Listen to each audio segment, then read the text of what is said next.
partial history of the 10th Legion was preserved more clearly than that of many of its brothers. In the closing days of the Unification Wars on Old Earth, they stood among the proto-legions created by the Emperor, armed and organized according to the earliest patterns of the Legiones Astartes, waiting for the Great Crusade to begin. Their recruits came from across Old Earth, from Macavatine Plate cities, and even from former enemy blocks such as the Solus Stellax. Many were drawn from Old Albia, whose harsh and warlike culture shaped the Legion's early temper. That fierce ancestry, older than the Legion itself, settled deeply into their identity.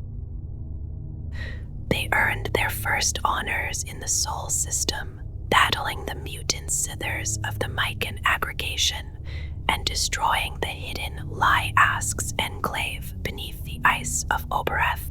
In those harsh and hostile environments, they proved disciplined and relentless, yet those early victories did not define them. That would come later. On the arid world known as Rust, rich in oxide deserts and the remains of dead cities, the Legion revealed its true method. The orcs of the Crooked Claw Empire had made the planet a slave mining colony, and when the Great Crusade struck in the Seraphim Offensive, Rust became a key target. The 10th Legion, led by Lord Commander Amadeus Duquesne, was given the task of breaking it.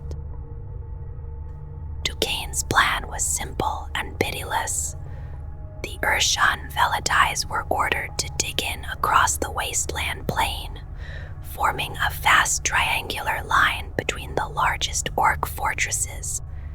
They raised the storm, drawing the orcs out in endless waves. Only when the plain was choked with battle did Duquesne unleash the hammer. Through flak-veiled skies came gunships and assault landers. Heavy tanks pushed forward in a single armored spearhead, and behind them marched the Legion in tight ranks. They advanced as one, steady and implacable, crushing the orc horde in a relentless tide of fire and iron. Days passed in unbroken combat until the orcs simply ran out of blood and machines. When it was done, the Legion had lost far fewer warriors than might have been expected. Rust was hailed as a triumph. The tactic was named the Hammer and the Storm, and from that battlefield the Legion gained a reputation for set-piece warfare and remorseless coordination. The Urshan, watching them move through smoke and ruin, began to call them the Stormwalkers. What future might have awaited this growing identity will never be known. Only a few years after the fall of the Crooked Claw Empire, word reached the Legion that their Primarch had been found upon a cold and merciless world named Medusa. The Iron Hands were born from the gene seed of Ferrus Manus, one of the Emperor's lost sons scattered through the warp before the Great Crusade began. His gestation capsule fell upon Medusa, a dark and unstable world near the Eye of Terror. It struck the summit of Kara Ishi, the ice pinnacle, shattering stone and ice and shaking the planet to its core. Years later, he emerged, fully grown and unscathed, wandering the harsh northern wastes. The clans named him Ferrus Manus, iron-handed, and told stories of impossible feats. They spoke of mountains lifted and giants humbled, of strength and endurance beyond mortal measure. He traveled across Medusa, learning its land and its people, yet he never sought to rule by worship. He demanded obedience, not adoration. Among the legends of his youth is the tale of his battle with the great silver worm, Acernoth. In the land of shadows, amid relics of an ancient and forgotten age, he fought the beast whose skin was living metal. Unable to defeat it by strength alone, he dragged it into molten lava and destroyed it there. When he withdrew his arms, they were sheathed in that same living metal, flexible yet harder than ceramite, and his eyes had turned silver. From that day, the Gorgon walked Medusa with hands of metal and a gaze that seemed to pierce all things. He shared knowledge with the clans, teaching them to forge stronger weapons and hardier machines, yet he did not end their struggles. Hardship, he believed, made them worthy. In time, Ferrus Manus returned from his travels with new ideas. With his living metal hands, he shaped tools without hammer or forge, guiding the Medusan clans into an age of greater strength. He led warrior bands into the frozen depths, breaking open sealed vaults and battling degenerate mutants and decayed machine creatures left from forgotten wars. When the Emperor came, the sky split once more above Medusa. For days, storms raged and the ground trembled. At last, Ferrus returned, walking beside a towering figure who had sought his son. Whatever trial had passed between them, a bond of respect was clear. Soon, Ferrus left Medusa to join the Great Crusade, promising that the harsh world would remain his home. When Ferrus took command of the 10th Legion, he remade it in his image. Chapters became clans, and Terran warriors displaced old rulership through brute strength. Medusa became the Legion's heart, and its creed of endurance and ruthless selection shaped every recruit. He demanded strength without compromise. From conquered worlds, he exacted a tithe of strong youths, brought to Medusa to struggle and prove themselves worthy. In this way, the iron hands were forged into a weapon of unyielding purpose, spreading the bleak inheritance of their home across generations. On Terra, beneath Mount Narodnia, Ferrus Manus met Fulgrim of the Emperor's children. In the Great Forge, they challenged one another, working for months without rest. When they were done, Fulgrim had forged the Warhammer Forgebreaker, and Ferrus had shaped the Golden Blade Fireblade. Each declared the other's creation superior, and in a quiet gesture of respect, they exchanged them. Fulgrim would later call his brother the Gorgon, a name born from jest, when Ferrus dismissed the beauty of statues brought by Sanguinius of the Blood Angels. Ferrus cared little for ornament. There was a galaxy to win. The name endured, spoken with equal parts affection and awe. Under Ferrus Manus, the Iron Hands became an engine of war, disciplined and relentless. He demanded perfection and scorned weakness, whether in enemy or ally. Victory by the most direct means was their guiding principle. They fought at the forefront of the Great Crusade, often alongside the Mechanicum and Titan legions. Their skill as artificers grew with each campaign. Yet their ruthlessness earned them a reputation as conquerors rather than liberators. When asked of their role, Ferrus was said to answer simply that they would make war and move on, again and again, until nothing stood against them. For more than a century, the Legion remained at the front lines, leading its own battle groups or serving within larger fleets. Many victories went unrecorded. The Iron Hands grew insular, presenting to the Imperium a cold and brutal facade. Whatever secrets they kept well.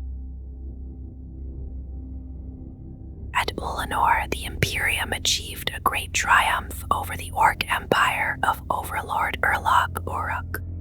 14 legions stood present when Horus was named War Master and given command over all the Emperor's armies. Ferrus Manus showed no outward resentment, though he was among the most seasoned of his brothers. The Iron Hands continued to serve closely with Horus after his ascension. Though ties of comradeship existed, they were never fully drawn into the dark conspiracy that would follow.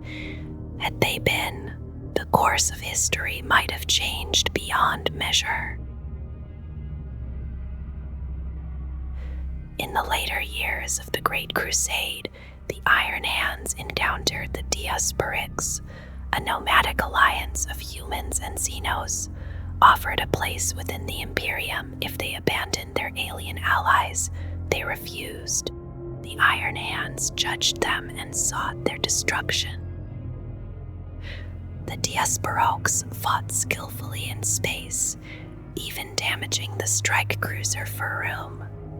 Reinforced by the Emperor's children, the Iron Hands attacked the hidden solar collectors that sustained the fleet and forced a final battle.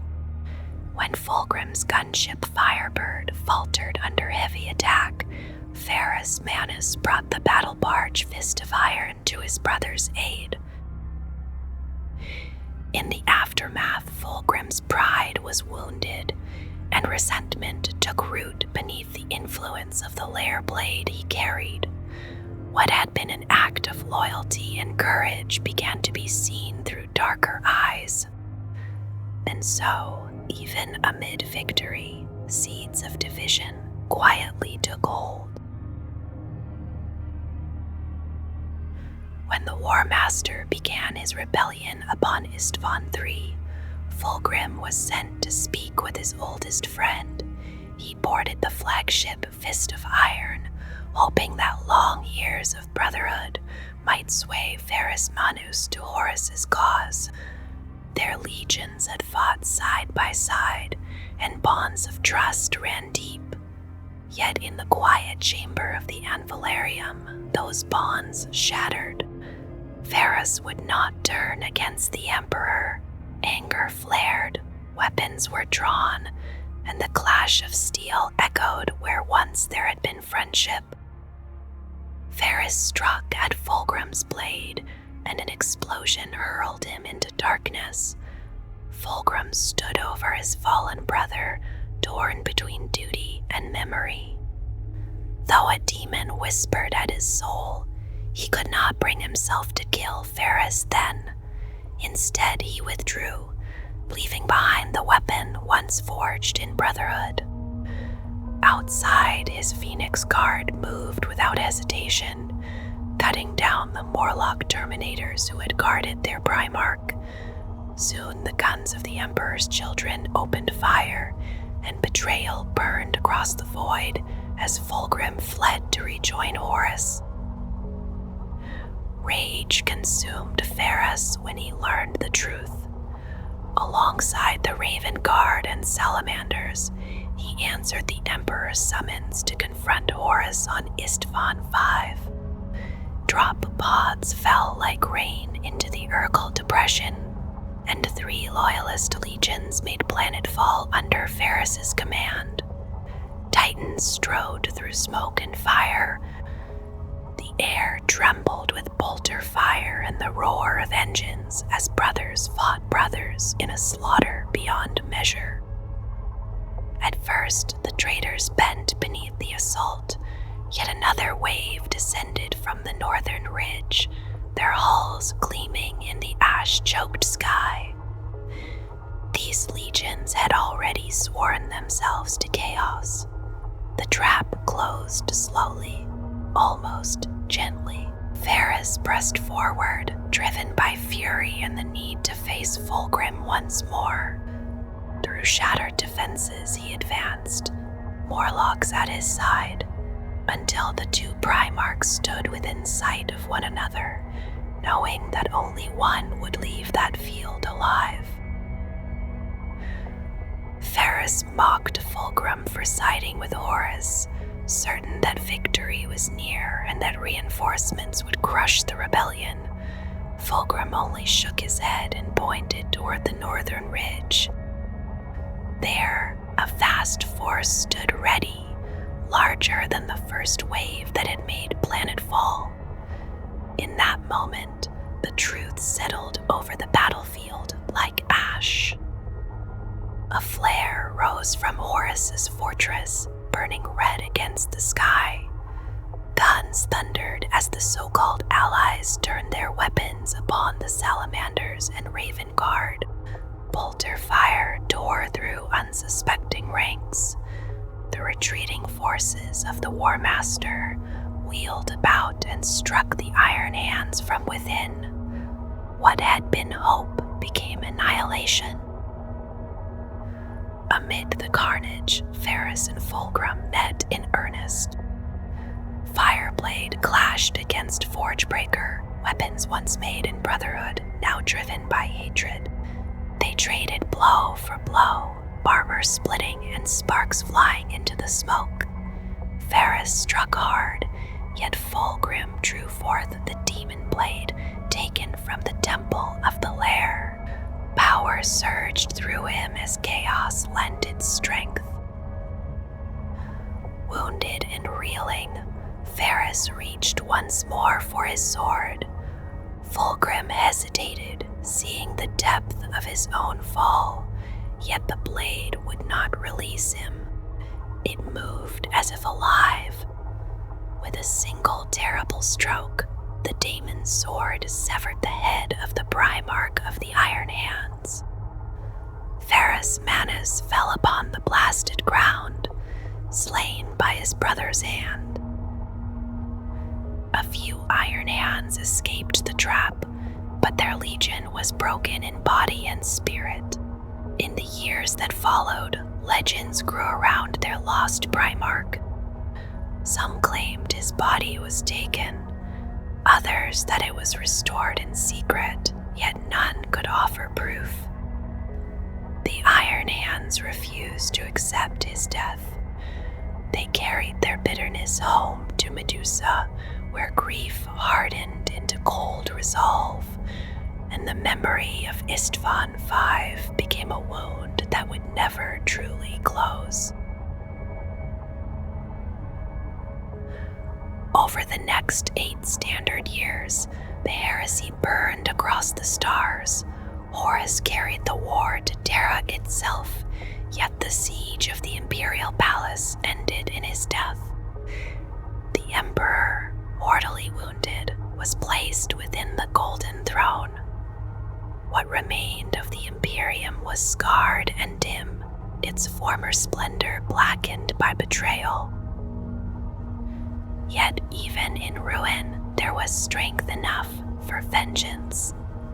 The era known as the Great Scouring began, a time of relentless pursuit and retribution. The Inquisition rose to root out corruption, though the galaxy's vastness swallowed many sins in shadow. Space Marine legions followed their own courses, some seeking justice, others concealing their own failings. The Iron Hands were no different. They returned from catastrophe to a realm that had survived but not healed, and the memory of their fallen Primarch walked beside them like a silent companion. Back on Medusa, despair turned to anger.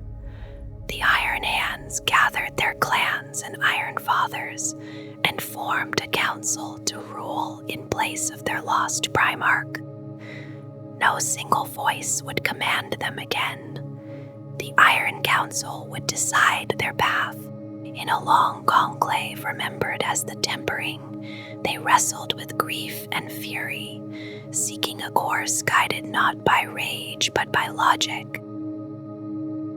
They judged that human weakness had enabled the heresy. Jealousy and fear had poisoned even the greatest among them. So the Iron Hands resolved to seek out weakness wherever it lay and excise it without mercy.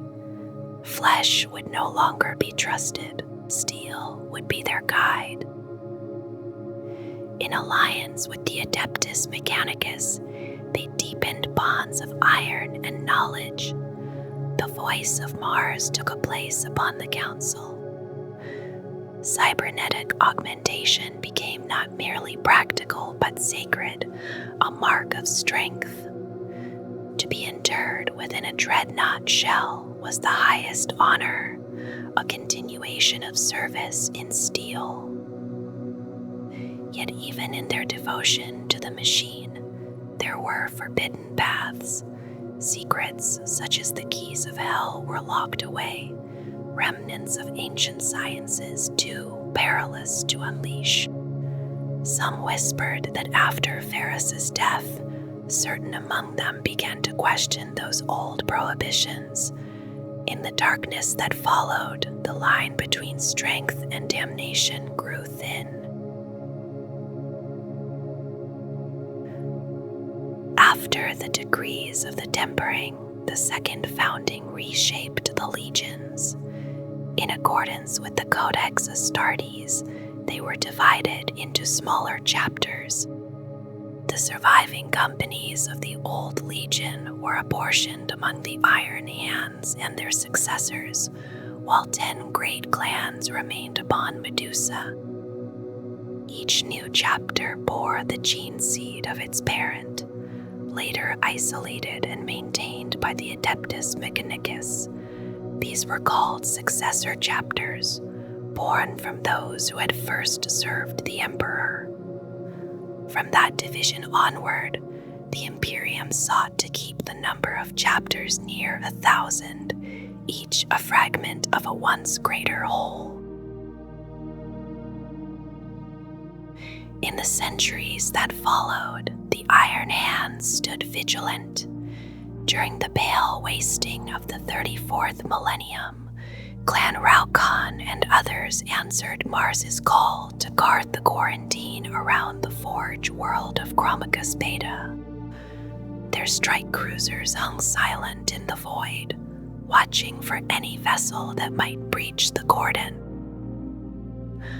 Orc raiders and Eldar pirates were boarded and purged. Corpses were catalogued and burned, and their ships were cast into the nearby star of Gau X-24. When the 26th Yormethi Regiment of the Astra Militarum retreated in error toward the cordon, the Iron Hands offered no mercy. Their ships were destroyed with ruthless precision, and boarding parties ensured that none survived. In their eyes, failure to hold the line was weakness, and weakness could not be tolerated. During the Nova Terra Interregnum, divisions spread through the Imperium and the Adeptus Mechanicus alike. From the forge world of Moirae arose a radical creed, born of prophetic wave calculations that claimed to read patterns within the Astronomicon. Its adherents believed they discerned the will of the Omnissiah and foretold a future upheaval within the priesthood of Mars. Such teachings were branded sedition. Civil war erupted between orthodox and radical factions. Even after Moirae was reduced to ash by the rectification fleet, the doctrine persisted, seeding discord far beyond its origin. The creed of Moirae reached the Iron Hands. Some embraced it, guided by Iron Father Satel Solex, while others, such as Clan Raukon under Iron Chaplain Furnace and Iron Captain Hekon, rejected it utterly. Tension rose towards civil war until the Iron Council decreed exile for those who clung to the doctrine. Nearly a third departed from Medusa, swearing never to raise arms against their brothers. In time, they were judged loyal and untainted. By edict of the High Lords of Terra in the early 37th millennium, they were recognized as the sons of Medusa. Though they fought the Emperor's foes with determination, Whispers followed them. In exile, they had scavenged weapons from the fallen, and some accused them of seeking battle for spoils. Yet they endured, a living reminder of division within the Iron Hand's own history. In the 37th millennium, the Iron Council sent a vast force against the renegade disciples of the Blind King.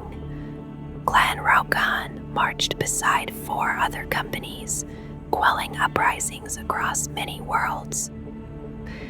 At Belos, they drove back the turncoat titans of the Legio Covenantia with an armored phalanx that shook the ground.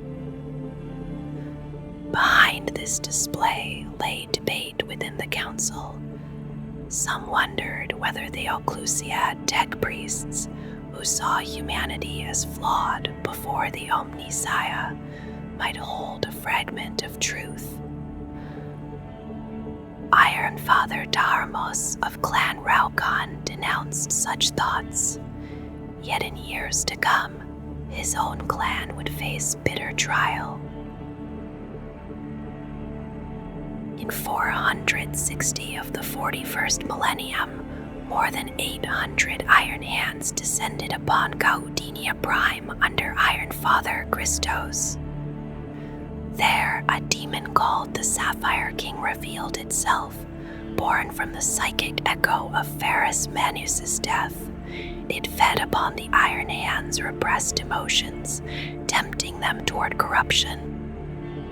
Christos fell to its influence, and demons of Slanesh tore through the battlefield. As chaos surged, Gorgon Stronos realized that denial of emotion had made them vulnerable. He ordered his brothers to release their fury and bind it to their will. When they did, the Sapphire King lost its hold. The Iron Hands destroyed the demon and unleashed orbital fire to scour the remaining engines of corruption. The victory on Gaudinia Prime left scars. Nearly a third of the Iron Council had fallen to corruption. Doubt threatened to fracture the chapter. In an emergency conclave, Gorgon Stronos rose and spoke. With his natural voice, he declared that steel gave strength, yet without a soul, they were nothing. For the first time in 10,000 years, applause echoed through the eye of Medusa. Stronos was chosen as war leader.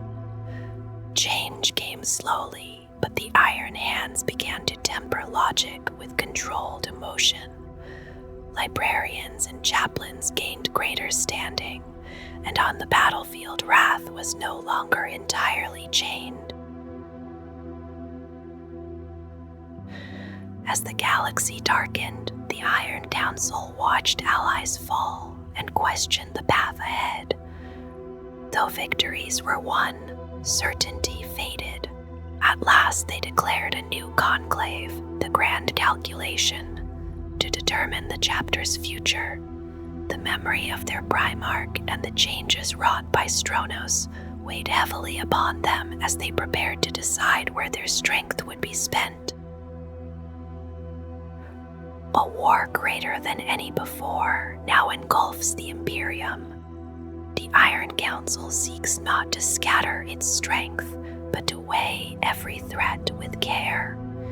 Envoys travel to successor chapters, including the Brazen Claws, the Iron Lords, and the Sons of Medusa, seeking common cause. While debate continues, Stronos and the leaders of Clan Raukan hold the line. Hive Fleet Leviathan advances with its consuming hunger. The Necron dynasties awaken in ever greater numbers, and 12 times Abaddon the Despoiler has struck, his actions studied and measured by the Iron Fathers. Where the hammer of the Iron Hands will finally fall remains unknown, yet as their clans fight on, they move one step at a time toward redemption, hoping that when the decision comes, it will not be too late. The Iron Hands follow a system of heraldry shaped by the doctrines of the Codex Astartes and the traditions of the ancient clans of Medusa. There is a quiet, unbending logic in the way their symbols are arranged, and the stark black and metallic tones give them a severe, unmerciful presence. Since the founding of the 10th Legion, their appearance has not changed. Their power armor remains black, the chapter icon set upon the left shoulder, while the right shoulder bears the sign of the clan company to which each warrior belongs. Every company draws its strength from one of 10 ancient Medusan clans, and over time each has grown into its own distinct culture. The role of a battle brother is usually shown upon the left knee plate, whether he serves in battle line, close support, fire support, as a veteran or in command. In earlier doctrine, these markings were placed upon the left greave, and some Iron Fathers still keep to that older custom. The squad number is marked in Low Gothic upon the right knee, quietly identifying the warrior within his formation. Rank is communicated with restraint. Helm, knee plate, and pauldron markings shift just enough to make a station clear. Within Clan Raukan, a sergeant carries a white skull upon the front of his helm, while a veteran bears a helm crowned in white. A veteran sergeant combines both signs, a white stripe marked with a skull. A lieutenant's helm is white with the skull set upon its front, and his right knee shows the skull and starburst of his office. The Iron Captain of Clan Raukan wears a white helm marked with a white skull, his right knee bearing the clan company icon, and upon his right shoulder rests a golden winged skull to show his elite standing.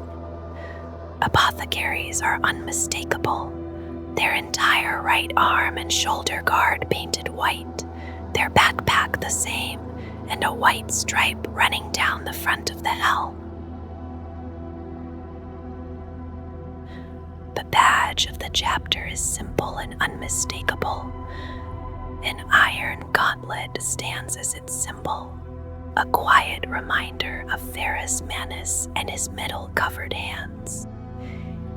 It rests upon the armor as a sign of origin and identity, linking every warrior to the memory carried within that unyielding emblem. Medusa is a world wrapped in unending gloom. Its polluted sky churns above a land of towering volcanoes, so high that their burning hearts glow through the black clouds, lighting them from within. The ground is blasted and barren, and the air is thick with ash. Across this harsh terrain, the people struggle constantly, not only against the elements, but against one another, for the planet offers little and takes much. The Iron Hands have never sought to quiet these struggles. Among the techno-barbarian clans of Medusa, conflict is a crucible. It strips away the weak and leaves only those who endure. Compassion has no place in this land. Survival belongs to those who can claim it by strength alone. From these unforgiving clans, the chapter draws its recruits, and so closely are world and warriors bound that each company bears the ancient names and symbols of Medusan clans rather than numbers.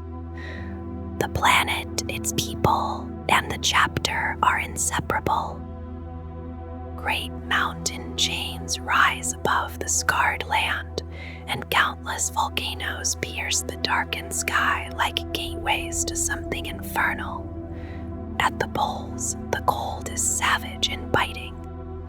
In a silent region known as the Land of Shadows, alien ruins lie scattered, ancient beyond measure, believed by some imperial savants to be remnants of the Necron civilization.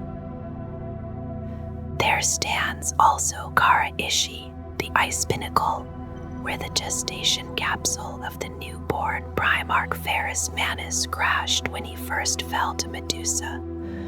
Though said to be half the size it once was, it still rises stark against the horizon. A vast, gaping wound at its peak breathes ash and steam into the atmosphere, marking the place where that shining light struck the world long ago. Even now, the ice pinnacle rumbles with the restless anger of Medusa's geology, a constant reminder of vigilance. The clans listen to that rumbling and wait, for it is foretold that when Kara Ishi falls silent and the earth grows still, the great Primarch will return. And with his coming, even the volcanoes of Medusa will at last know contentment. Medusa drifts in the outer darkness of the Segmentum Obscurus, a cold world barely able to sustain life, several times the size of Terra.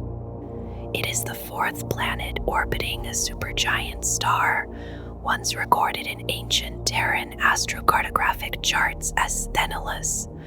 In the High Age of Technology, the lore of the Mechanicum speaks of Medusa as a place of great importance. Vast robotic engines mined its deep core strata for rare deposits, and tireless guardians protected its wealth from rival species. When the Age of Strife cast its long shadow over humanity, Medusa was not entirely forgotten. Mars and old Earth remembered it as legend, a world of former glory. Yet the origins of the human presence there became uncertain. Genetic traces suggest that several survivor groups found their way to its harsh surface. Some may have descended from Age of Technology colonists. Others were likely remnants of star wrecks and pre-navigator sleeper ships launched by the Mechanicum in desperate attempts to rediscover the fabled world. Confronted by a landscape almost unlivable, shaped by violent climate and unstable geology, these peoples devolved into techno-barbaric savages. The planet's shifting surface forced them into nomadic lives, for mountains and seas could be made or unmade within a single season. From dim memories of the cult Mechanicus, they retained a superstition-ridden faith and fragments of weapon crafting, cybernetic and mechanical lore.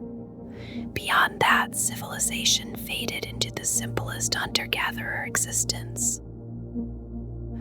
They gathered into mobile clans, the largest centered upon massive fortified land crawlers, based in part on ancient SDC designs for mining and harvesting engines. From these moving bastions they raided, foraged, and made ceaseless war upon one another.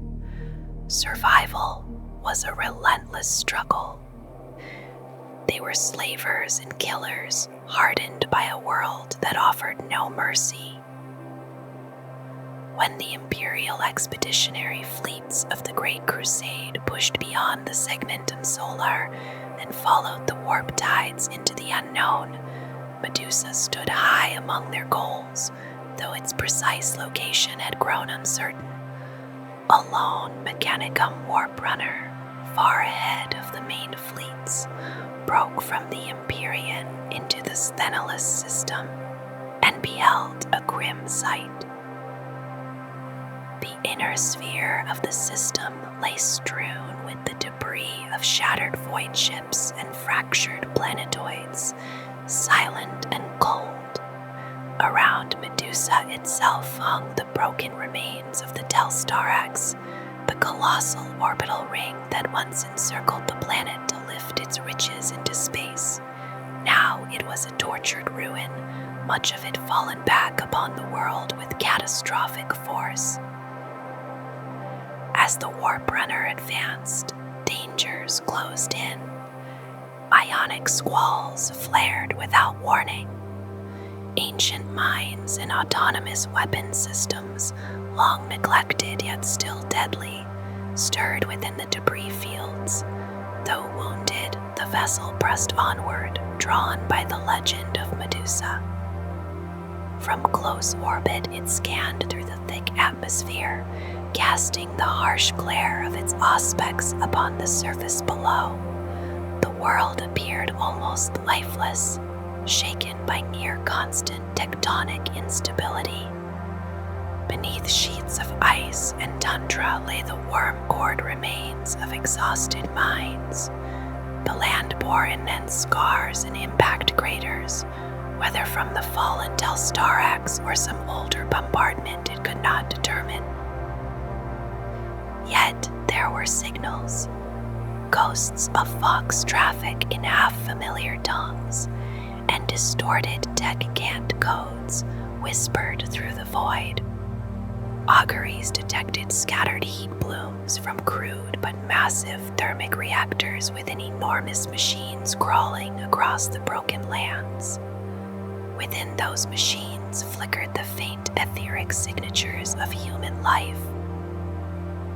The grandeur of the Dark Age had fallen into ruin, its wealth stripped away during the Age of Strife. But amid desolation and silence, the Warp Runner's deep search uncovered something beyond all expectation, something unique, long sought by its kind, a treasure beyond price. It found a Primarch. The ground of Medusa never rests. Volcanoes and earthquakes shape the land without warning, and no structure of great size can stand for long against such instability. A Fortress-Monastery fixed in one place would not endure. So the chapter turned to movement. Each clan company maintains its own vast nomadic base, known as a land behemoth. These mobile fortresses traverse the surface of Medusa without pause, immense and fully automatic. Even when an entire clan company departs on crusade across the galaxy in pursuit of weakness and corruption, the behemoth continues its steady passage across the shifting world. Thus, the home of the Iron Hands is never rooted in stone. It moves as the planet moves, enduring through motion rather than permanence. Despite the coming of the Iron Hands, much of Medusa remains sparsely developed. Many of its people still roam the wastes aboard vast armored crawlers, as their ancestors did. Yet across the planet stand fortified sites that serve both practical need and quiet symbolism. Near the southern pole rises the Gorgon's Forge, a sprawling factory complex alive with the sound of heavy industry. Within its walls, a contingent of Adeptus Mechanicus tech priests labors without cease, and it is said that fragments of STC lore are safeguarded there. Day and night the forge rings with the clamor of machinery. damaged vehicles of the Iron Hands are brought here to be restored, the majority of the chapter's dreadnought sarcophagi rest within its hulls, between battles, silent and waiting. And in its depths are fashioned the chapter's finest weapons, masterwork creations wrought for the mightiest of its heroes. Amid the cold and shifting lands of Medusa, the Gorgon's forge burns steadily, a place of iron, fire, and relentless craft. The hatred the Iron Hands carry toward the weakness of flesh runs deeper than it first appears.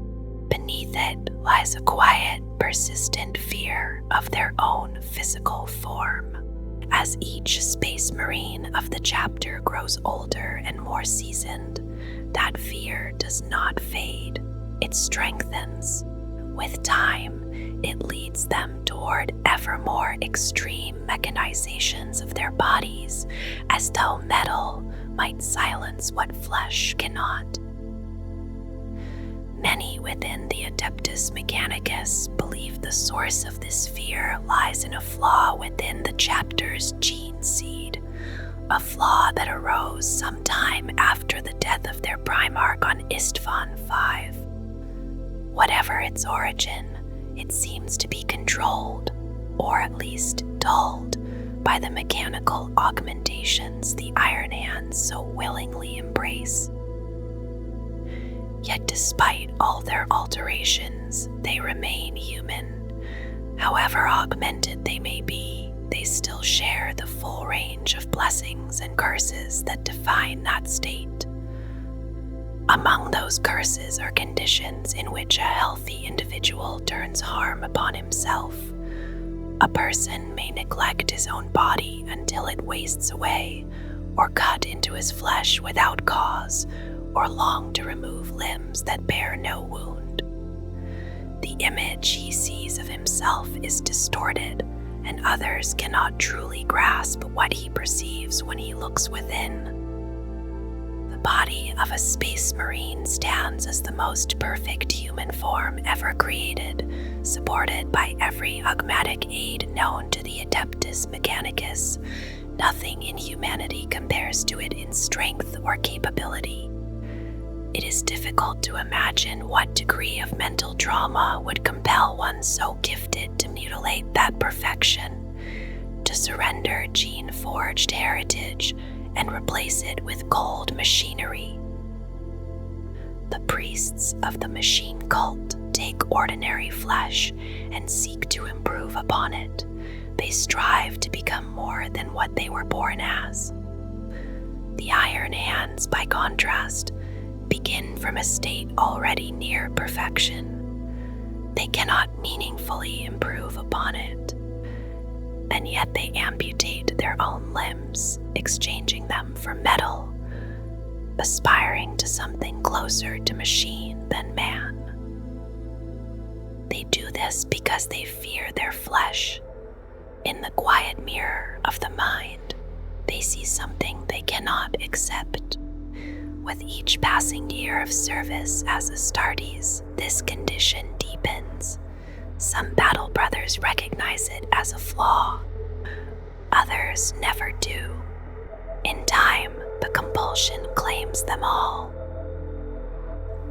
There is a rumor still whispered among the tech priests of Mars.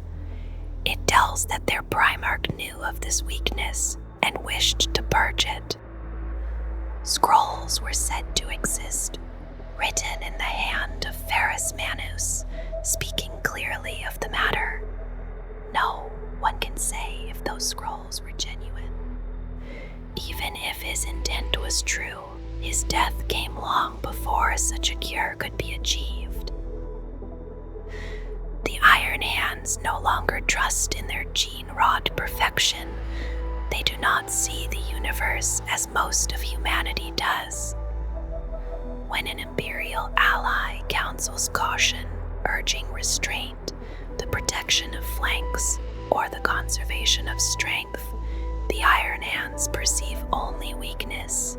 It reminds them of the frailty they believe lies within themselves. They recoil from it, unaware that their own relentless fear of weakness is the clearest sign of it. Since the Horus Heresy, the chapter has grown more reclusive, more hostile to outside interference. The Inquisition watches them closely and investigates them often, scrutiny that the Iron Hands endure with open disdain.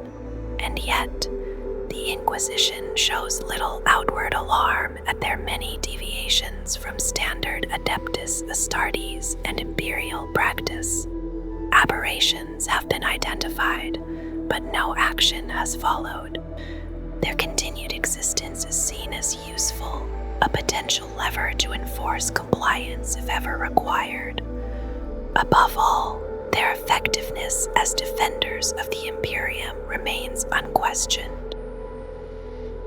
Because of these peculiar traits, the Adeptus Mechanicus has refrained from using the chapter's gene seed in new foundings.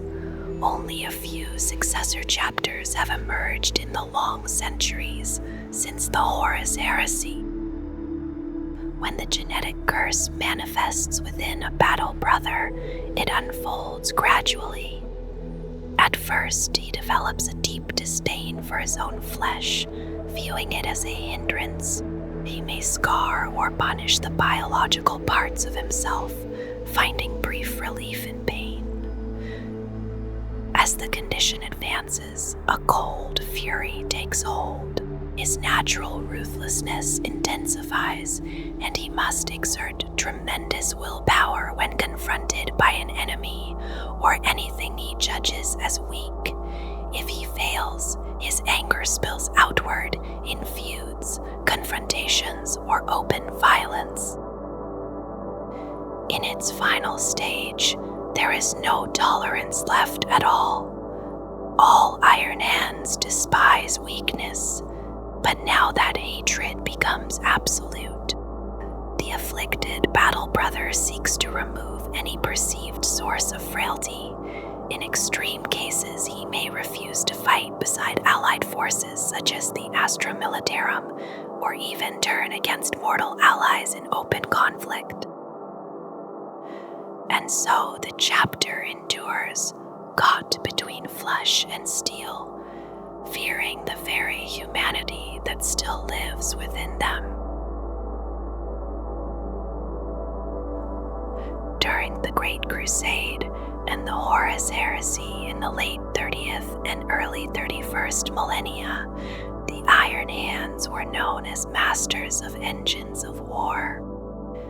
They handled weapons and armored tanks with the same quiet certainty that a master swordsman brings to his blade. Their preference was for brutal, close-range engagements where relentless firepower could be delivered without hesitation. One tactic came to define them, remembered as the head of the Gorgon. The enemy would be drawn into battle and fixed in place, held steady as they exhausted themselves against the unyielding body of the Legion. While the foe struggled, reserve forces of mechanized armor would move unseen, encircling the battlefield before closing in. When the moment came, a withering crossfire would fall upon the heart of resistance, and what remained would be torn apart. For many years, they fought at the forefront of the Great Crusade, claiming victories beyond counting. Proud and unrelenting, they advanced without pause.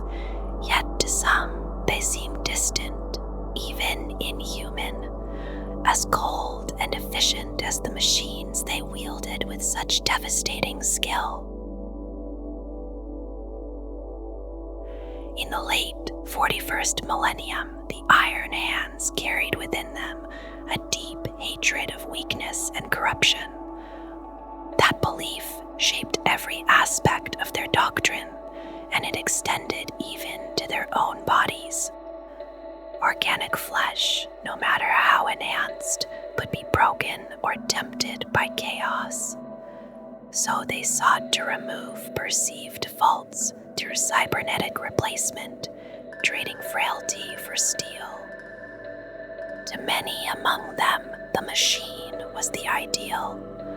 Under the guidance of the Iron Fathers, that belief was focused into battle. They advanced with relentless determination, their movements measured and deliberate. Unlike other chapters who shout the names of the Emperor and their Primarch as they charge, the Iron Hands prepare and fight in silence. Raised upon Medusa, a world scoured by harsh winds, they learned that shouting carries little meaning.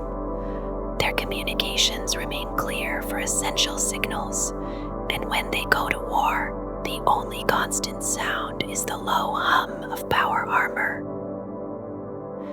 They move like automata, never hurried, never slowed, laying down disciplined bursts of bolter fire as they cross each defensive line. In battle, their thoughts narrow to efficiency and slaughter, a pursuit of perfection shaped by hate. And yet, when the moment demands it, they can cast aside restraint. Rarely do the sons of Ferrus Manus unleash the ancient rage buried within their gene heritage, but when they do, 10,000 years of bitterness surge forward in a storm of vengeance. Though their armor is massive, their acceleration in an assault can be startling. They close the distance swiftly, weaving through incoming fire, and when they reach the barricades, chaos follows. In silence, they tear through ferrocrete with thunderous shots, break armor with sweeping blades, and strike with bionic fists and armored boots. Heavy weapons roar as resistance collapses before them. Dreadnoughts and Terminators are seldom fielded in large numbers, for many were lost in the drop site massacre of Istvan V at the beginning of the Horus Heresy. The remaining suits of Terminator armor are treated with deep respect. Veterans clad in such armor may lead tactical squads, their presence inspiring those around them. At times, dreadnoughts lead entire forces, and some clan company leaders dwell within their armored sarcophagi.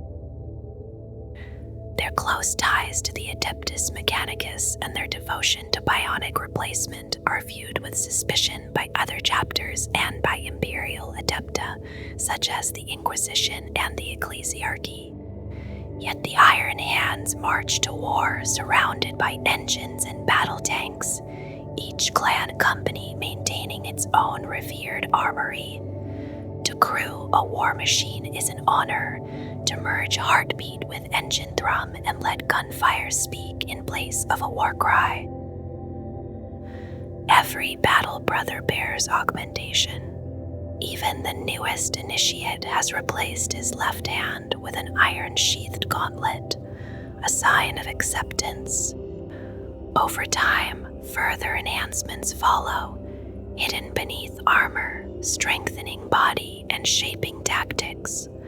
Some carry auger receivers bonded to the nervous system. Others house inbuilt weaponry or even additional limbs. Each path of enhancement is unique, guided by the arcane counsel of the Iron Fathers.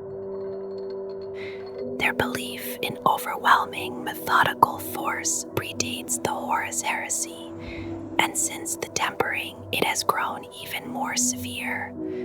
They do not waste lives in battles that logic deems unwinnable. Before deployment, the Iron Council performs the calculum rationale, weighing enemy strength, available assets, atmospheric conditions, and countless other factors. The assessment determines the exact number of battle brothers, vehicles, and support required for victory. If that precise sum can be met, the war materiel is committed. No more and no less. Reinforcements are not sent should failure loom. and if the calculated number cannot be assembled, the Iron Hands will not intervene. In their annals are worlds left to burn for want of a single Storm Talon, Scout or Bolter, sacrifices made in the cold pursuit of certainty. The fleet of the Iron Hands once moved through the stars with quiet purpose, carrying the will of the 10th across the void. At its heart sailed the Fist of Iron, a Gloriana-class battleship that bore the authority of Ferrus Manus himself, steady and unyielding as the Primarch it served. Other vessels followed in disciplined formation. The Crown of Flame waited in reserve above Istvan, surviving the first betrayal only to flee toward the Oketh sector. There, hope gathered around a secret council of clan fathers, yet treachery found them again, and the ship was destroyed in the violence that followed. The Gorgonesque fought fiercely in orbit when former allies turned their guns upon it. It tried to break the blockade to reach its Genesire below, teleporting Medusan immortals into battle, but in the end it was overwhelmed and torn apart.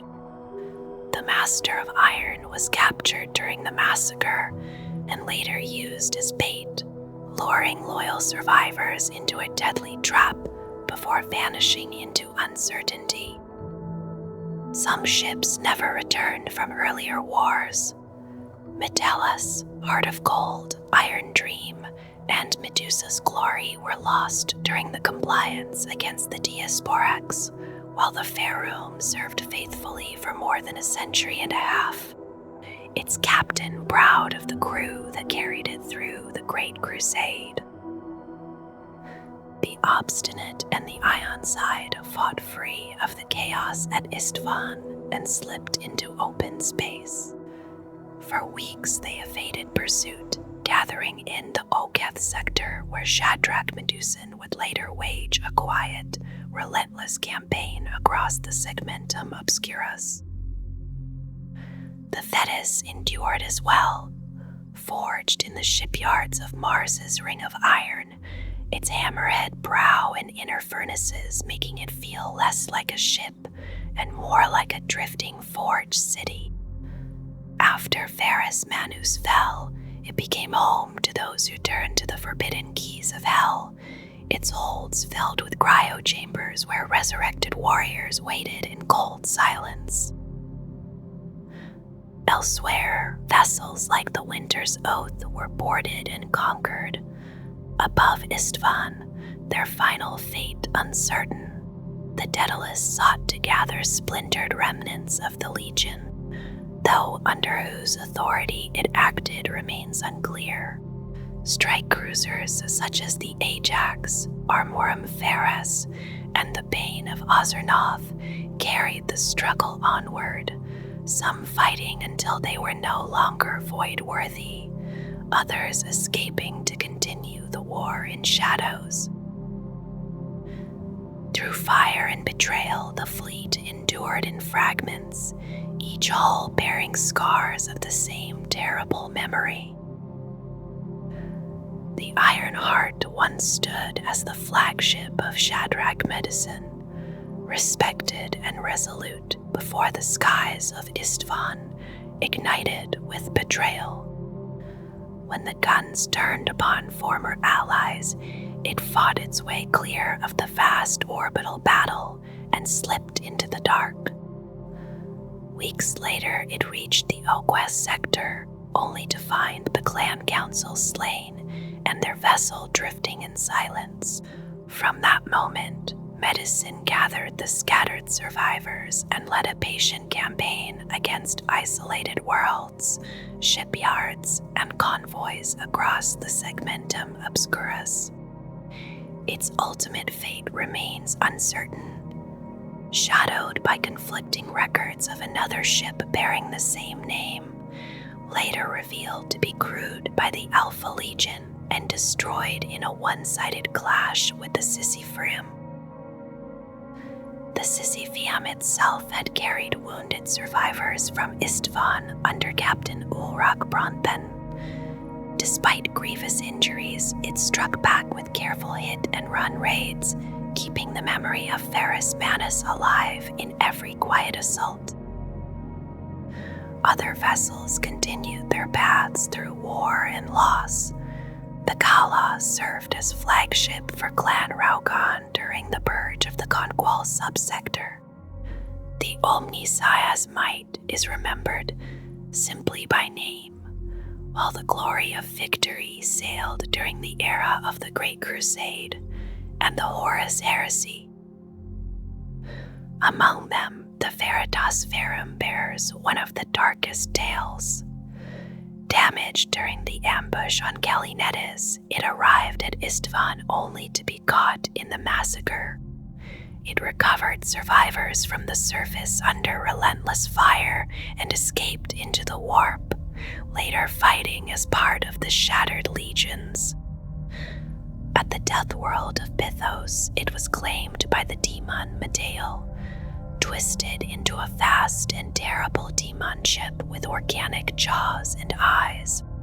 It reappeared during the Second Battle of Devon, leading a fleet that devastated a loyalist armada and destroyed the Samothrace. When Davin was annihilated by cyclonic torpedoes, the anchor holding that nightmare in real space failed, and the corrupted vessel vanished back into the warp. Through loyalty, treachery, and transformation, the fleet of the Iron Hands left its mark upon the void, each ship carrying a fragment of a broken legion's resolve. The Primarch of the Iron Hands was the first to fall by violence in the Horus Heresy, struck down not by a distant foe, but by the hand of a brother who had once been a friend. On Istvan V, amid the anarchy and ruin of the Dropsite massacre, Ferrus Manus vanished after his combat with Fulgrim of the Emperor's children. His body was never recovered, and from that day forward, the chapter carried a bitterness that never faded. Rumors grew in the shadow of that battlefield, shaped by confusion and the lies of the enemy. Yet within the Iron Hands, there was no confusion about what had been born in those fires. Rage became their inheritance. They did not turn inward to despair.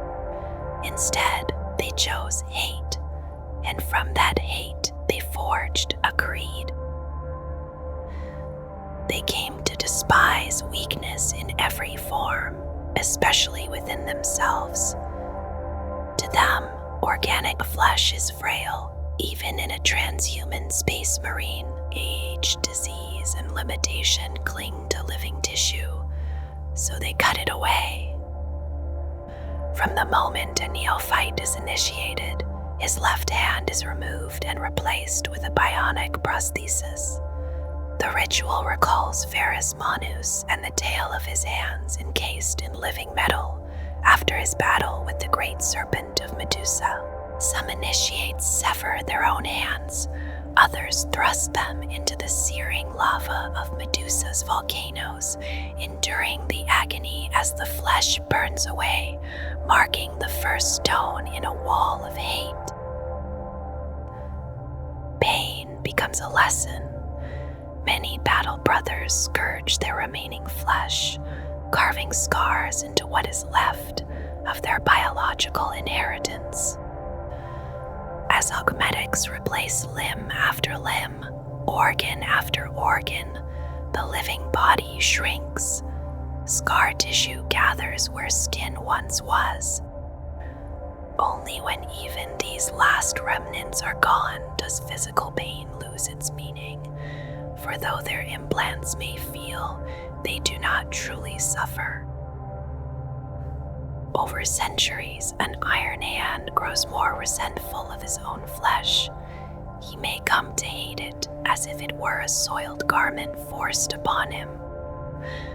Veteran battle brothers are often almost entirely inorganic, gleaming metal where flesh once stood.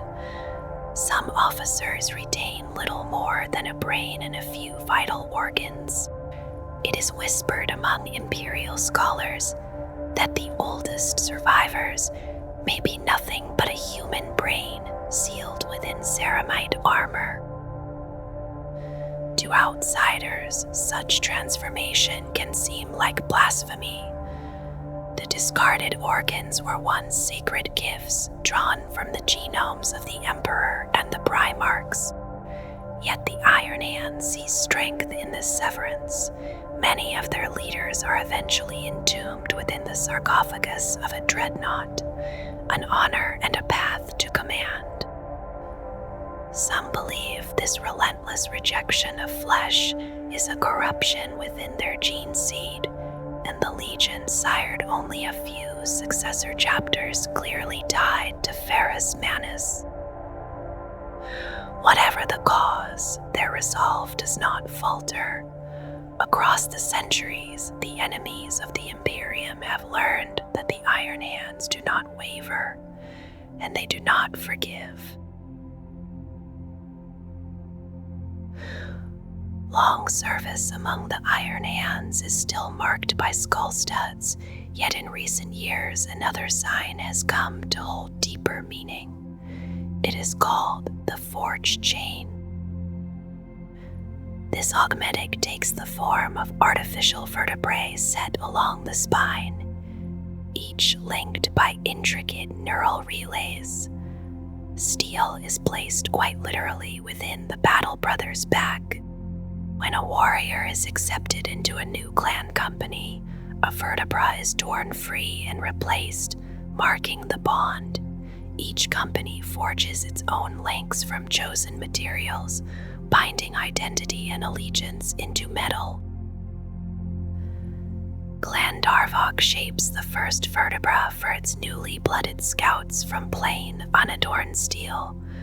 Clan Sorkul crafts theirs from finely tooled galvanite alloy. Clan Company Raukan uses black sigillanium veined with theldrite circuitry. Each link is distinct, yet all serve the same purpose. The Forgechain is said to remind its bearer of unity, of strength found in bonds that cannot be broken. Others murmur that it echoes the chains Ferrus Manus bound around the fiery hearts of his legion. In that telling, the metal along the spine speaks not only of unity, but of restraint, and of strength held tightly in check.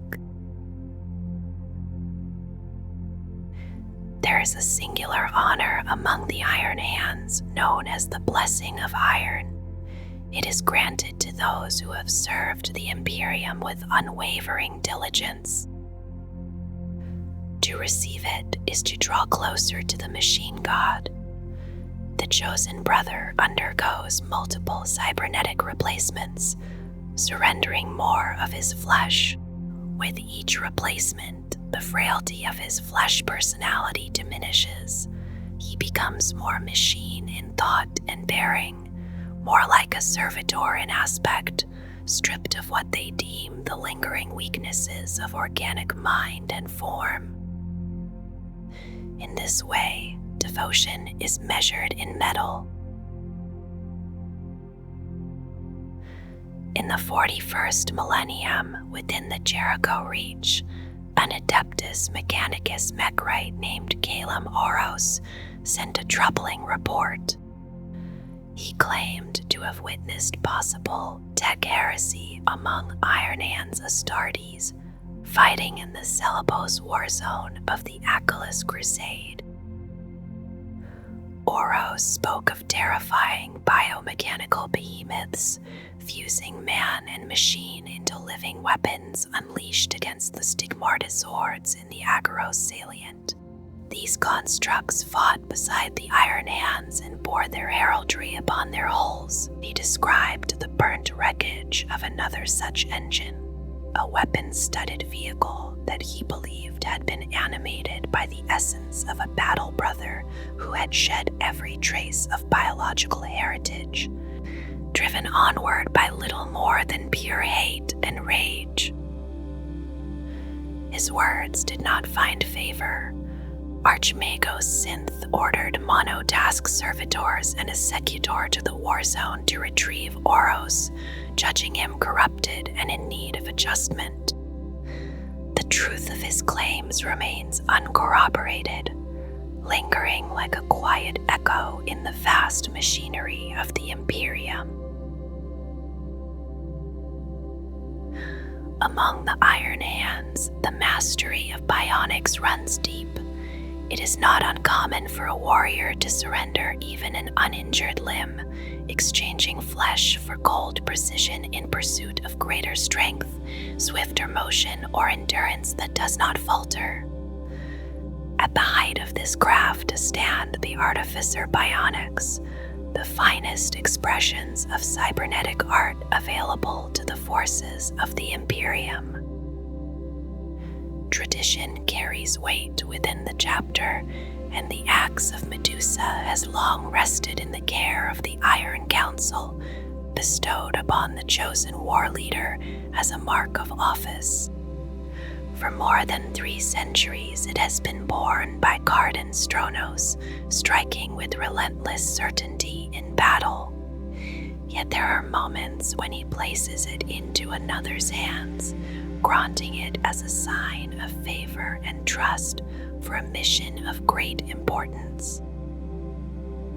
Some relics speak more quietly, though their purpose is no less fierce. Betrayer's Bane houses an auto-sanctified thermal generator that renews its own fuel as war unfolds. Along its casing are inscribed the names of battlefields where warriors of the Emperor's children were slain, each name a reminder of vengeance carried patiently across the stars.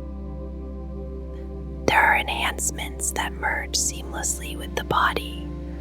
A digital housing can be set within a bionic arm, allowing an Astartes digital weapon to rest inside living metal. Once used by Deathwatch Forge Master Harl Greyweaver, such housings are rare gifts for those Iron Hands who distinguish themselves at Watch Fortress Ariok, crafted during the Forge Master's service to the Deathwatch. The Gorgon's chain is no chain at all. It is a hidden augmetic module within armor, threaded through the black carapace and reaching into the twin hearts with monomolecular mechadendrites. From the bearer it draws strength, shaping a protective field that endures until wounds grow too great to sustain its power. Beneath armor may also rest the Heart of Iron, a relic from the Dark Age of technology. It resembles a mechanical spider clasped across a battle brother's chest, its monofilament tendrils linked to vital organs.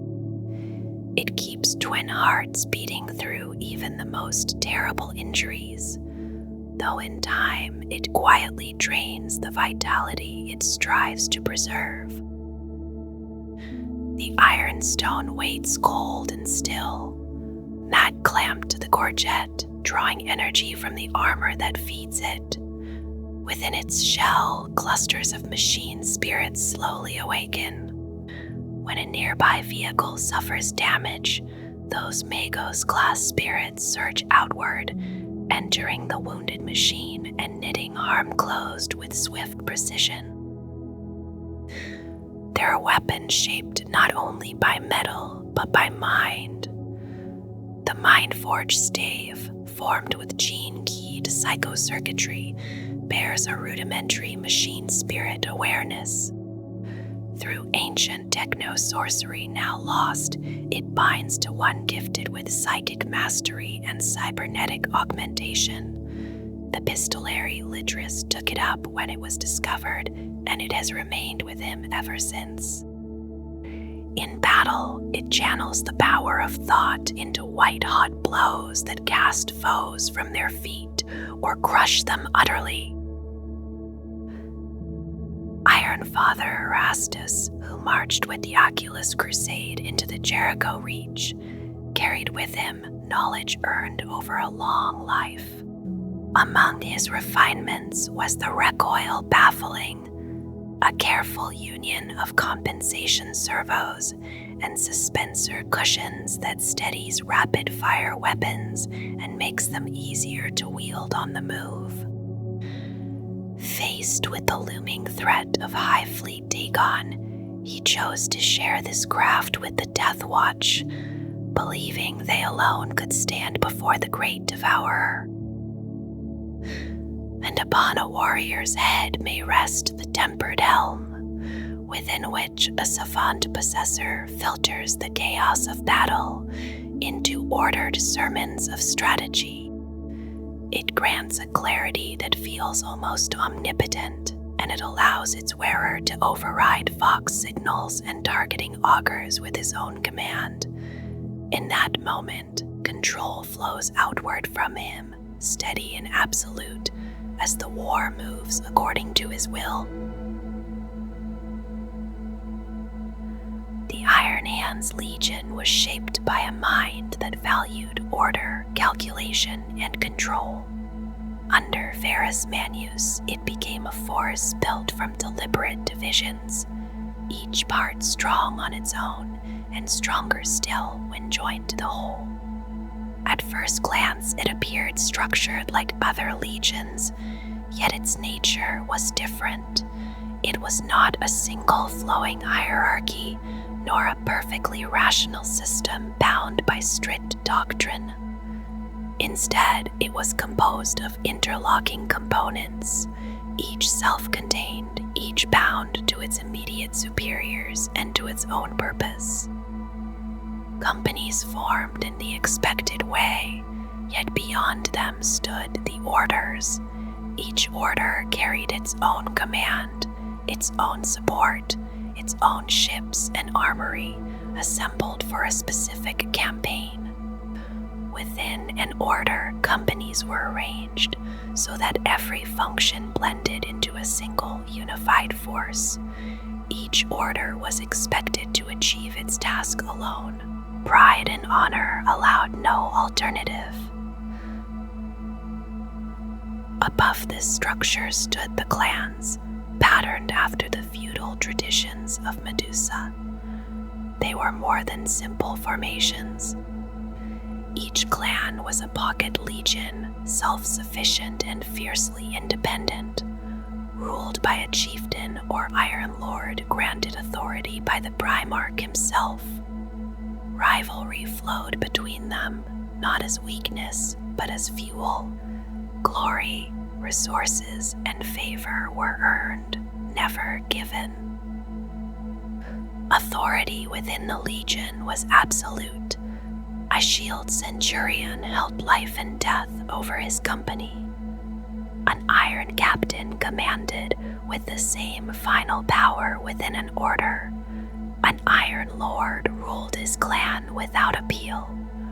Over all stood Ferrus Manus, sole master of his legion. Their numbers remained steady during the latter years of the Great Crusade. Harsh training on Medusa claimed many who failed, yet recruits balanced battlefield losses. They maintained a formidable arsenal of tanks, armored vehicles, and dreadnought walkers. Their ties to the Mechanicum granted them advanced cybernetic systems and rare weaponry, from Groff weapons to conversion beamers and laser destroyers. Servitors labored in great numbers. Some once failed aspirants and super heavy tanks, such as the Fellblade, stood ready for war. They contributed innovations to the wider legions, including the prototype Indomitus pattern for tactical dreadnought armor and the Stormbreaker pattern Thunderhammer. yet some secrets they kept close, shared only with trusted allies of the machine cult. This pseudo-feudal order forged a disciplined and relentless force. Strength was rewarded, weakness punished. Competition between clans sharpened them further as the most successful received greater resources and recruits. It was a creed of survival. Adapt and endure, or fail and be cast aside. When the drop site massacre at Istvan V shattered their world, that very philosophy deepened their trauma. The system that had made them unyielding also made the loss of their Primarch a wound that would never fully heal. Among the Iron Hands, certain formations stood apart. The Gorgon pattern Terminator armor was one such creation, an extreme refinement of the Indomitus pattern. It demanded bonding to the wearer and extensive cybernetic replacement. The process was painful and hazardous, yet volunteers came willingly. To serve as a Gorgon was an honor. These veterans formed small squads, 4 warriors guided by a hammer bearer, carrying the weight of innovation into battle. Ferrus Manus did not live to perfect this design. His death at the hands of Fulgrim during the Dropside massacre ended that work. The Morlocks were his personal guard, veterans of the first company whose name evoked the predators of Medusa's frozen wastes. They were the spear tip of the Legion, clad in black Terminator armor, relentless and deadly. Many came from the First Order of the Avernii clan. Some fell aboard their Primarch's flagship before the rebellion fully revealed itself. Others died beside him on Istvan V, loyal to the end. Whether they were ever reformed remains unknown. There were also the Medusan Immortals. These were warriors who had failed the Primarch's harsh standards or had been broken by wounds. They were given a final chance at redemption where the fighting was fiercest. Armed as breachers and heavily rebuilt with cybernetics, they bore only the Legion's number and a stark death's head symbol. They went into battle seeking glory or death and often found both. The Iron Hands relied heavily on their war machines. Tanks and armored vehicles supported companies and orders, yet they also formed large independent formations. Some were small squadrons, others grew to company or order size. Super heavy tanks, such as the Fellblade, operated in groups of 3 to 5, enough to challenge any foe short of a battle titan. Predators and land raiders gathered in great numbers, divided into layered commands. At Istvan V, these armored forces formed part of the second phase of the Legion's assault. Their tasks differed. Some drove forward in direct assaults. Others swept wide in flanking maneuvers. Some were assigned to counter the Traitor Legion's own war engines. Yet despite courage and discipline, most were destroyed beneath overwhelming fire. The heaviest formations, including Fellblade companies, under Clan Ongafar and Land Raider Echelons of Clan Averni, faced traitor titans and suffered terrible losses. Those who witnessed the massacre remembered their bold charges against impossible odds. The battleship Ferrum carried many of the Legion's finest war machines to Istvan V. Though limited by its capacity, the vehicles aboard represented skill and precision. When the second wave revealed its betrayal, many of these machines were aimed toward the fortifications of the Sons of Horus, the Emperor's children, the Death Guard, and the World Eaters.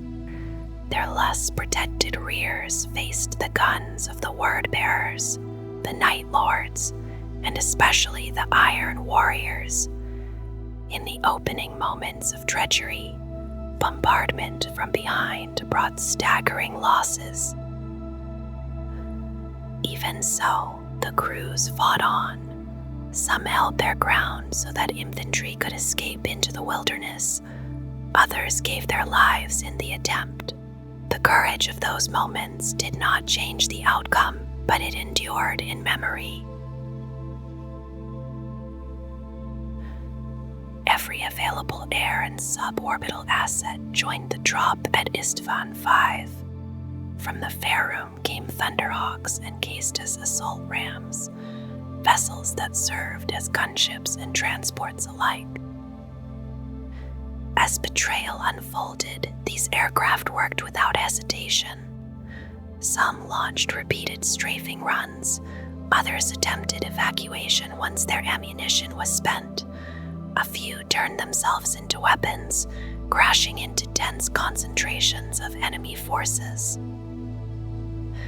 Their actions were noble, but they could not prevent the death of Ferrus Manus, nor the near destruction of the Legion's ground forces.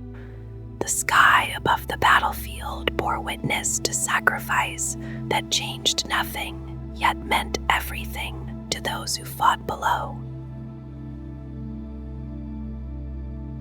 The Legion maintained a vast reserve of vehicles.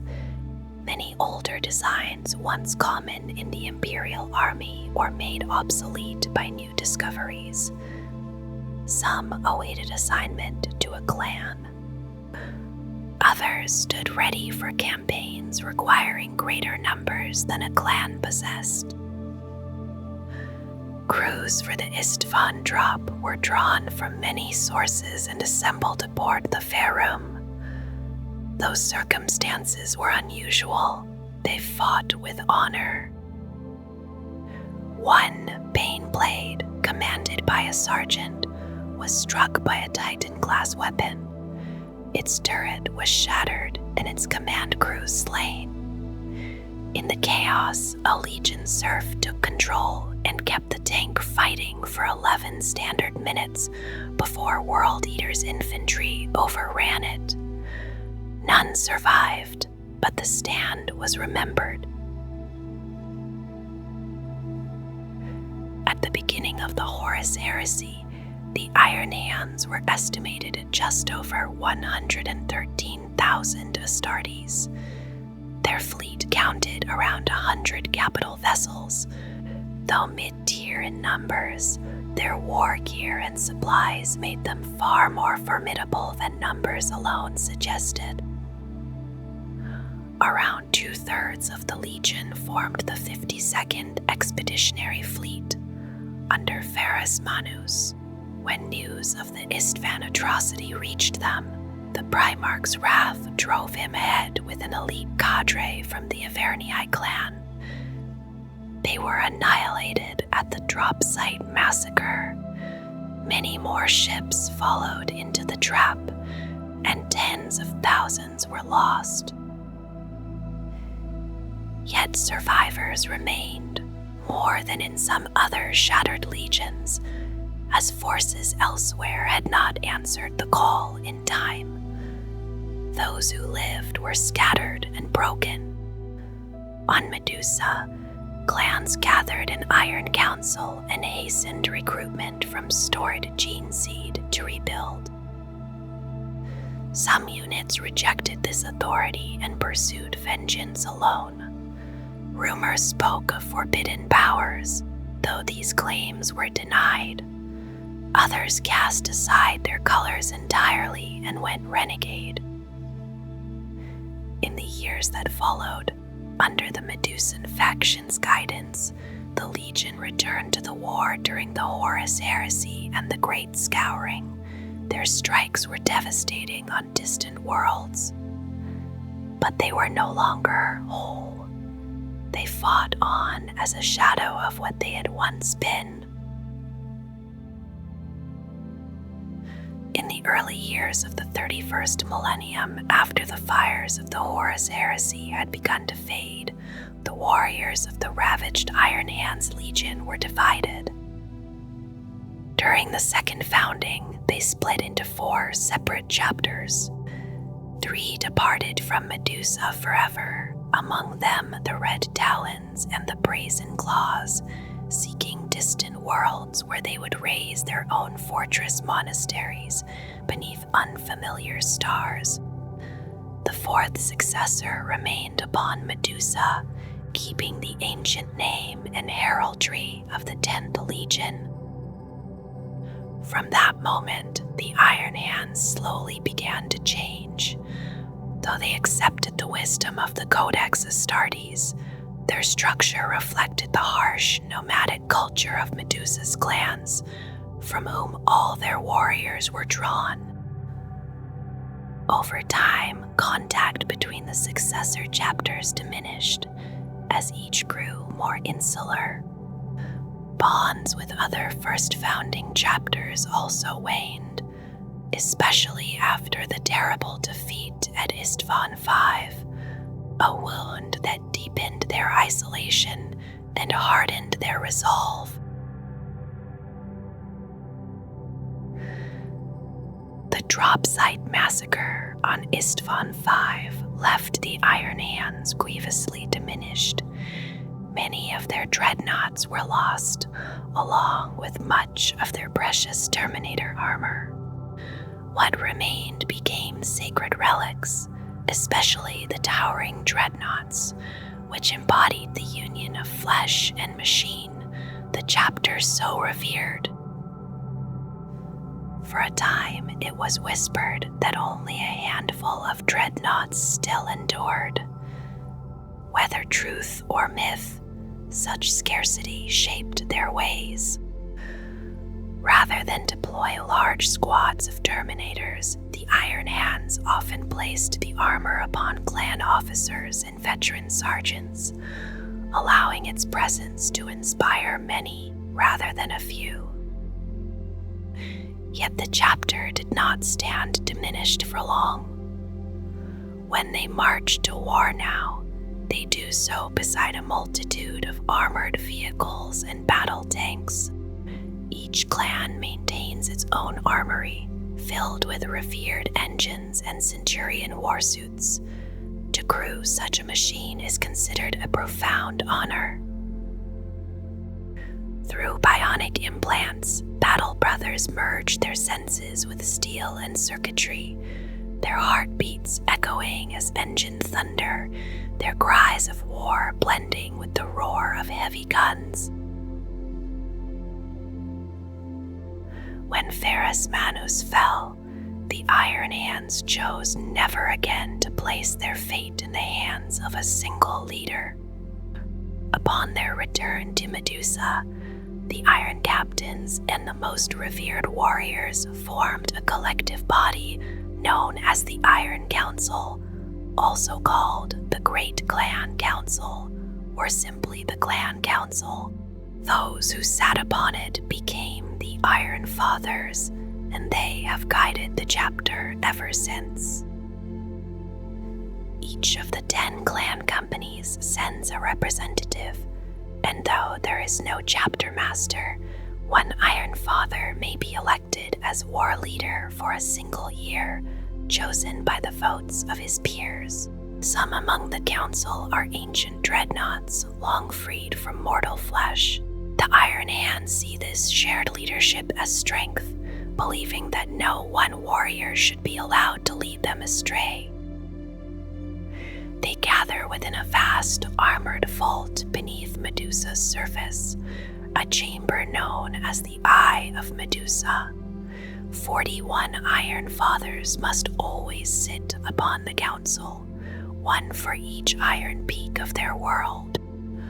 Augmented beyond ordinary comprehension, they communicate in binary cant and new spheric data blurt, linking themselves to towering iron thrones by spinal plugs and cranial taps.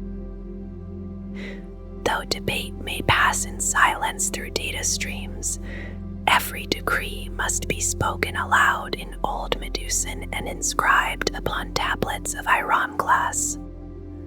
When they vote, silver and bronze ingots fall through hidden tubes and rain upon the device called the Scales of Logic, their judgment anonymous and absolute.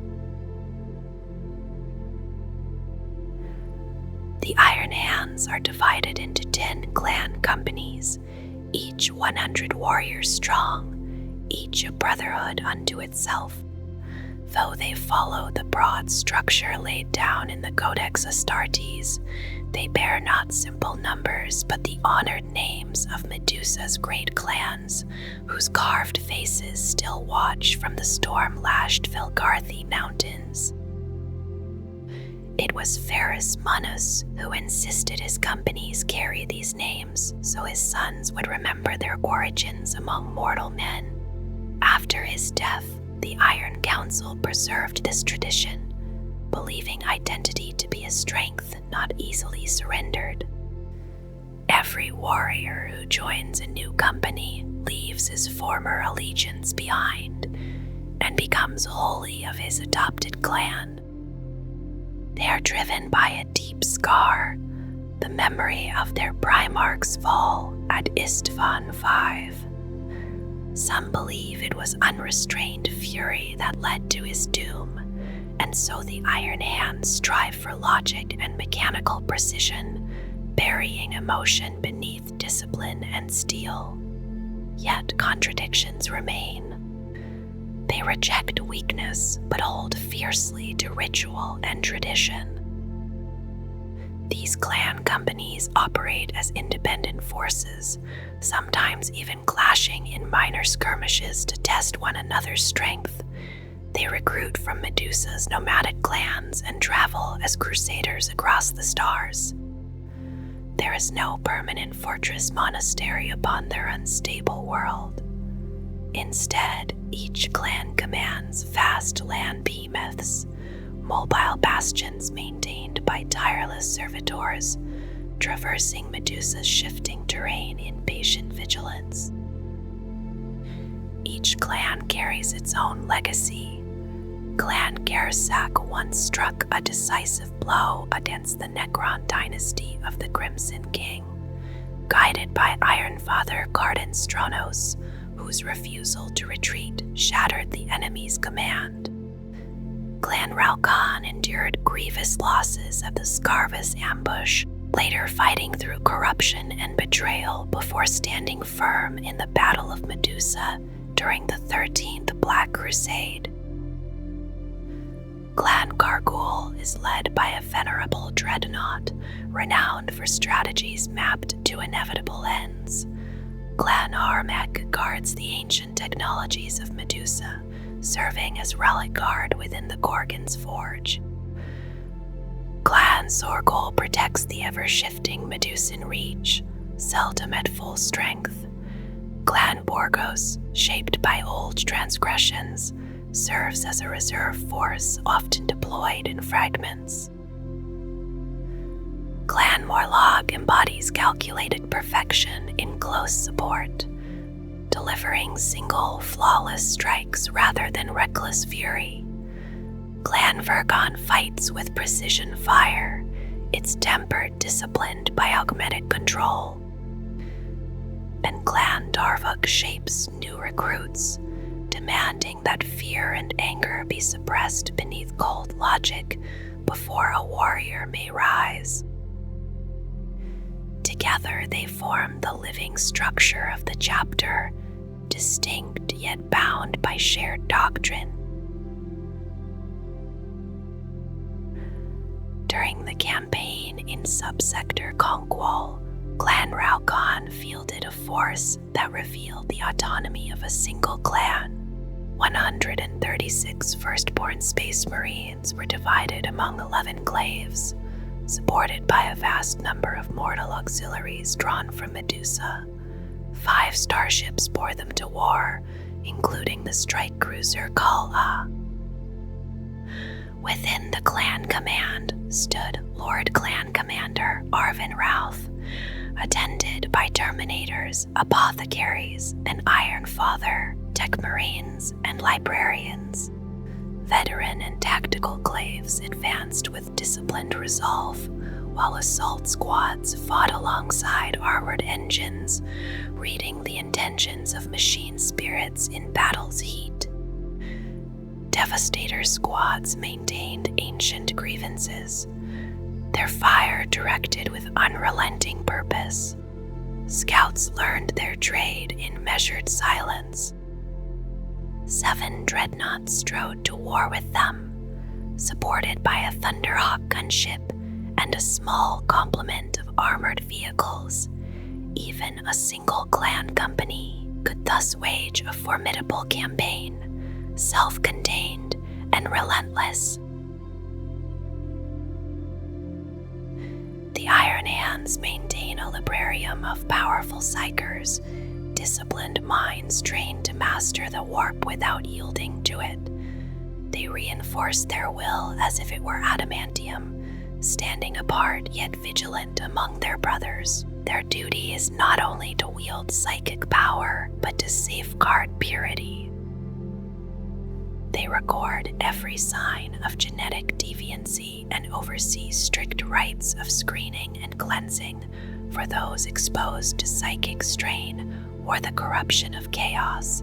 The gene seed is regarded as the chapter's lifeblood, to be guarded without compromise. Like their brethren, the librarians replace flesh with bionic augmetics, seeking to overcome weakness in body as well as spirit. Within their halls, scribes preserve the knowledge gathered over millennia. Their psychic arts bear names that reflect their creed. Through Deus Ex Ferrum, they strengthen allies with iron will. In betrayal of flesh, they unleash warp energy to sunder the weak, and with Punish the Weak, they summon a storm of force that spares the augmented and rends the unworthy. Among the Iron Hands stand ranks unlike those of other chapters. The Iron Fathers embody both chaplain and tech marine, guiding spiritual health while overseeing the transformation of flesh into iron. They administer the ascent of neophytes, conduct escalating augmentations, and preach hatred for the Emperor's foes. To them, faith in the Omnissiah stands alongside devotion to the Emperor, and their bonds with the Adeptus Mechanicus and the Cult Mechanicus run deep. An Iron Captain commands a clan company, bearing the responsibilities of leadership in war. Iron Chaplains serve in dual roles as spiritual guides and masters of the machine, and those chosen for the Iron Council rise to become Iron Fathers. Through these ranks, the chapter's belief is made manifest that flesh is weak and iron endures. From the oxide deserts of rust to the ash-choked fields of Istvan V, they were shaped by iron and betrayal alike. Their Primarch fell by a brother's hand, and with him fell the last illusion that strength alone could shield the Imperium from treachery. In the long shadow of that loss, grief hardened into doctrine. Flesh was judged wanting. Steel was embraced without hesitation. Yet even cold logic could not silence what lay beneath. Across the centuries, through schism and exile, through demon whispers and internal reckoning, the Iron Hands were forced to confront the truth they had long denied. Strength without soul is brittle. Steel without purpose is hollow. Now, as greater wars gather beyond the stars, they stand once more at a crossroads, calculating, watching, waiting. The hammer has not yet fallen, and when it does, it will fall with the weight of 10,000 years of memory behind it.